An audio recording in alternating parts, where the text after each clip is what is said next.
Hey, what's up everybody? Welcome to this video. So today what I really want to go through are basically the only three things that you need to market your seven-figure business or to get you up to that seven-figure range, right? So what we find is that a lot of people just overcomplicate their marketing processes.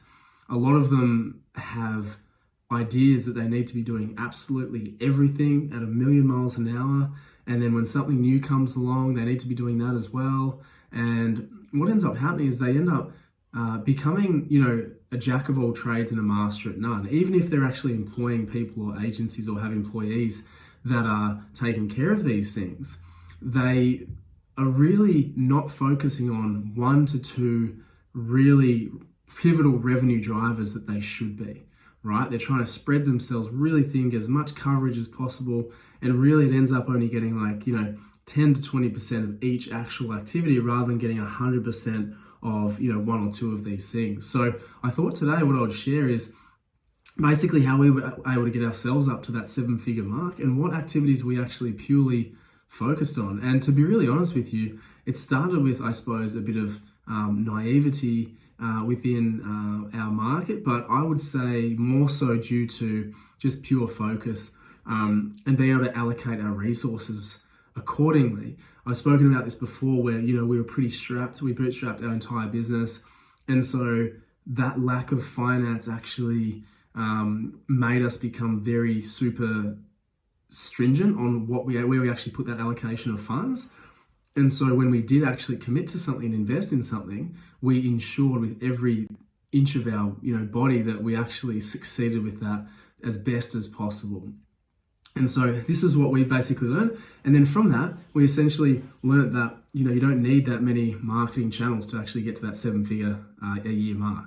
So here we go. So the number one is organic, right? So what you have to do with organic is essentially just make sure that you're continually serving impressions, right? We all know that organic content isn't getting the reach and impressions that it was getting, 5 years ago. We're kind of only reaching anywhere between 3 to 6 or 7% of our followers, let alone anybody beyond that, okay? And so we need to make sure that our organic socials are just basically up to scratch, right? At the end of the day, it is a shop front.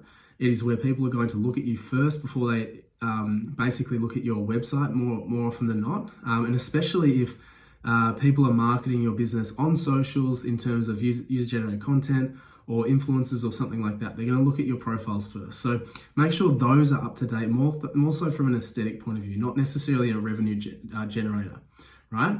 The second thing off the back of that is influencer marketing, all right? So as organically and cost effectively as possible, use your influencers like a marketing channel, okay? You need to focus heavily on influencer marketing if you want to grow your business. This is hands down one of the best strategies that is continued to be used basically since I'd say the dawn of time. But I recently read a book about Nike, from the 60s and 70s, where they were using ambassadors and influencers. Like this methodology has not changed and it will not change. It is the key to most businesses growing to the levels that they're at.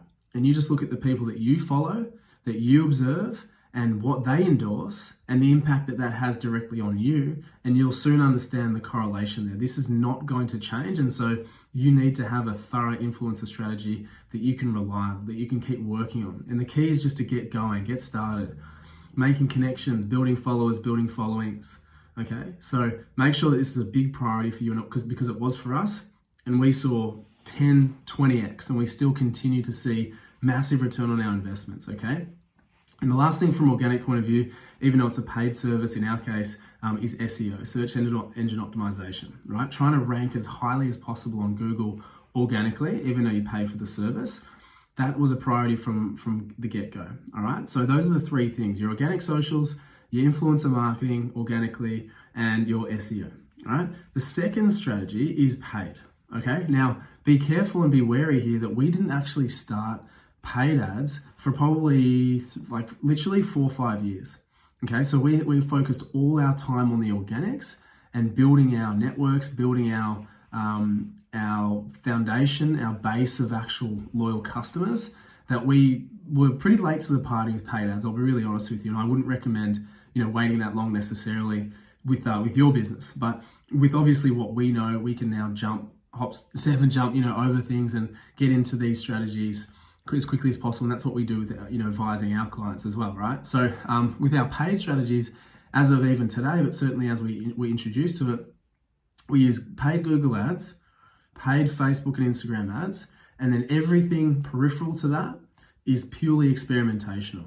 Okay, so again, going back to that shiny object syndrome that people get carried away with, we don't rely on any other platform until proven.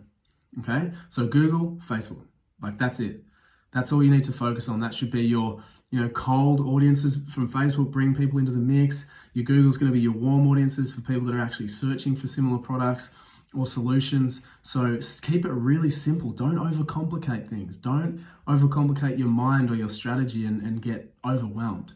Okay, stick to those two avenues, and until something is proven, until it has the audience, then we can jump over from that once it's been actually proven. All right, so that's the second thing, is the paid strategy. And then the third thing is repeat customers. Honestly, we have a repeat customer rate and always have of anywhere between 45 to 60%, regardless of whether we made 10 grand a month or 800K a month, and now averaging 3 to 500K a month and growing again.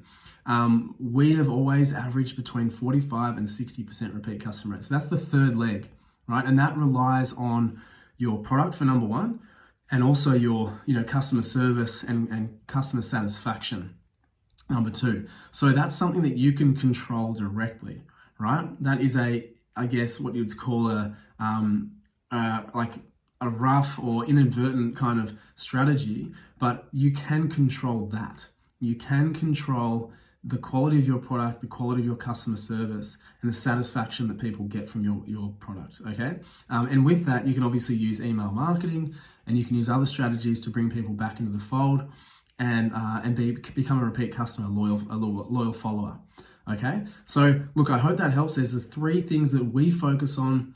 When we got to 7 figures, though, there's the only things that we focused on, right? The organic strategies, the paid strategies, and the repeat customer rates. And within that, we only had 2 or 3 elements that we were actually focusing on at any one time, not 5 to 10 to 20 that all these, crazy people are talking about, and people are basically saying, do this, do that, change every, few weeks. Focus on the simple things, the things that are actually driving 80% of the revenue, 20% of the tasks, okay? And you will get there. Don't discount basically persisting with a certain strategy if you're starting to see signs that it's actually working. All right, so look, I hope that helps. I hope it's a bit of a reality check for you, just to really knuckle down and focus on these things, and you will be able to get to that 7-figure mark as we did. All right, so hope that helps, and see you next one. Thanks.